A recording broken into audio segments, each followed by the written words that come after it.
When was the last time you were angry, upset? And the question is why and what did you do?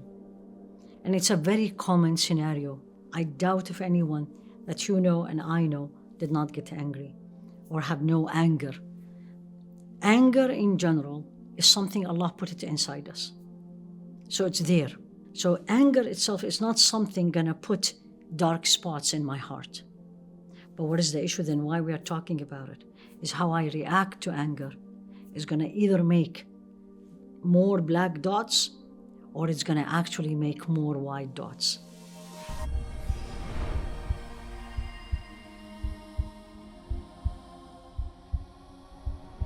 Now let's look into it. What is it? Have you ever seen someone who's very angry? We say it even in the Arabic language and even in the English, is my blood is boiling. Literally. I feel inside me, I'm so upset. Something is going there. There's anger. I can't put my hand on it. Where is it? But there is so much. It's literally like a water boiling in a pot. But what's boiling in the scholars tells, it's not the water, it's actually fire.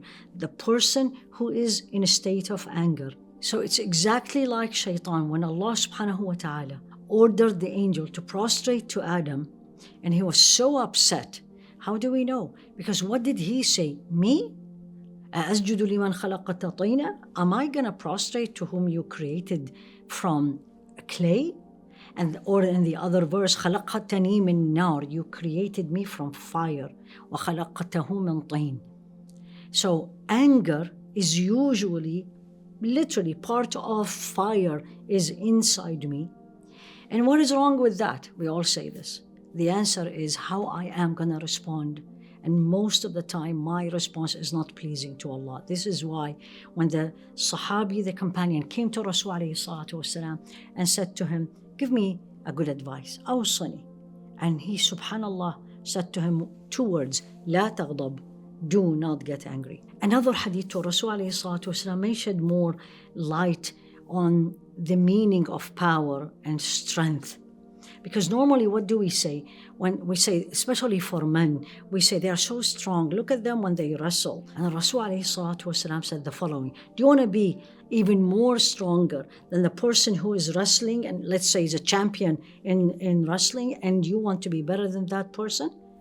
Listen to what he said. He said, لَيْسَ الشَّدِيدُ بِالسُّرْعَةِ إِنَّمَا الشَّدِيدُ الَّذِي يَمْلِكُ نَفْسَهُ عِنْدَ الْغَضَبِ.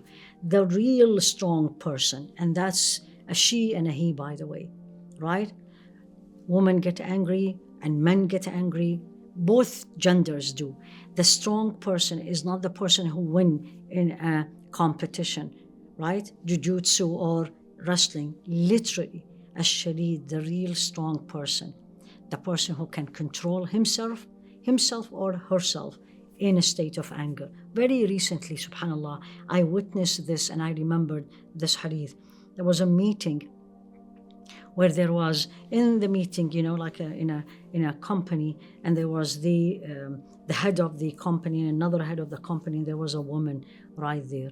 And the head of the company publicly, literally, insulted that woman for no reason.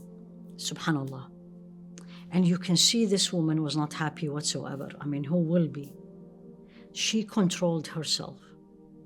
Did not respond anything. Even she said to him, I don't want to say anything that will, and they were Muslims, all of them. Subhanallah. She said, I don't want to say anything that's not pleasing to Allah. And I don't want to have anything inside my heart that's not pleasing to Allah. And she left. Subhanallah. لَيْسَ الشَّدِيدُ بِالسُّرْعَةِ. The strong person is not the person who has strong muscles, rather who can control, subhanallah, control the anger. And this is what Allah subhanahu wa ta'ala talked about when Sayyidina Musa, he got angry when he came back, and any one of us would have been way more angry. He came back and he found the people who Allah guided them through him, they are actually worshipping what? A calf. And he was so upset and he even threw the tablets that Allah gave him. But then Allah says, وَلَمَّا سَكَتَ عَنْ مُوسَى الْغَضَبِ, when Musa was able to control his anger.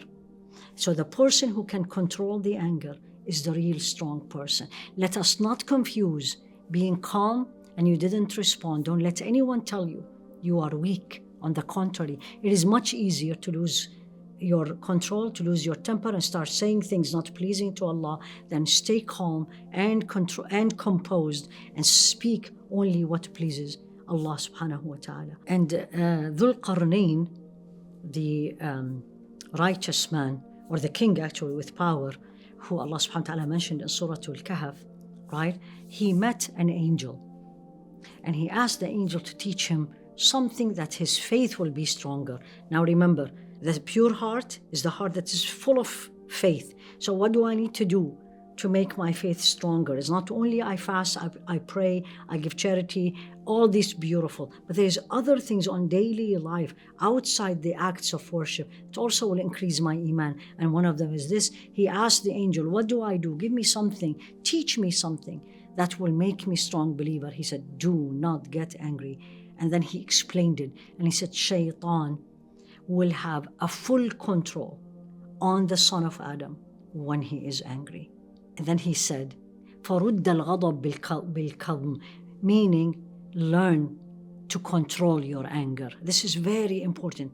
It's not, I'm not going to feel angry. Actually, there is certain times and places where we have to be angry. When I see Allah is being disobeyed, internally, I shouldn't say, okay, everyone is doing it, no problem. On the contrary, I need to be angry internally, because that's something will make Allah subhanahu wa ta'ala also angry.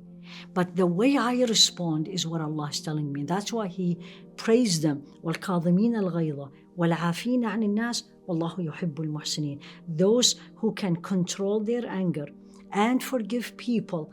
And with these two criteria, you control the anger, forgive, pardon people, you become from those people muhsineen, people of excellence. Iblis himself said to Sayyidina Musa, subhanallah, beware of being angry.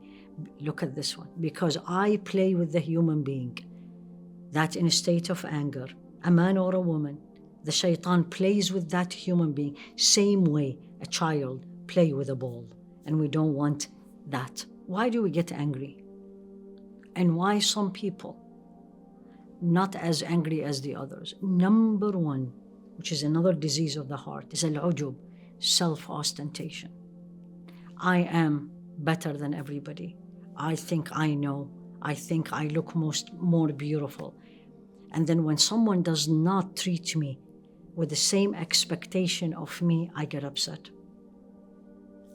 Second, and we talked about it when we talked about the disease of the tongue, is sometimes joking itself, it's too much. Many people get upset. I remember I had this interaction with a very young, beautiful young man, and repeatedly he makes jokes, pure, clean jokes, nothing, but it's very frequent.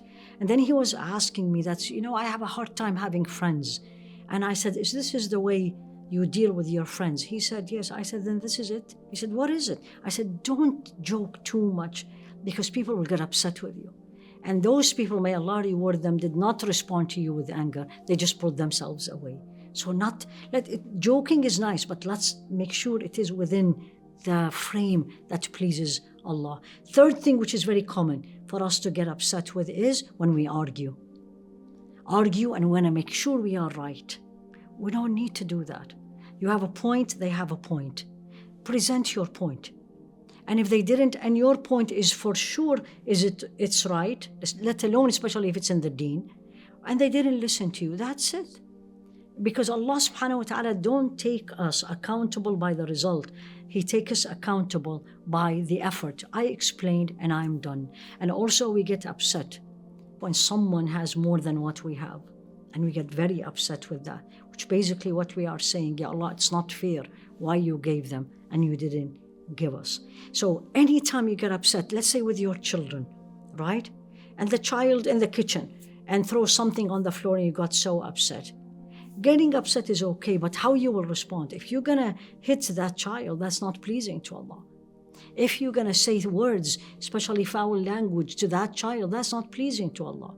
But I am going to say to that child, this is not something right. This is not pleasing to Allah. Your tone can change, absolutely. Or you're going to take away something from that child. Yes, because it's discipline, but should never be foul language, harshness, let alone physical abuse, because that's not pleasing to Allah subhanahu wa ta'ala. ولا تخزني يوم يبعثون يوم لا ينفع مال ولا بنون إلا من أتى الله بقلب سليم.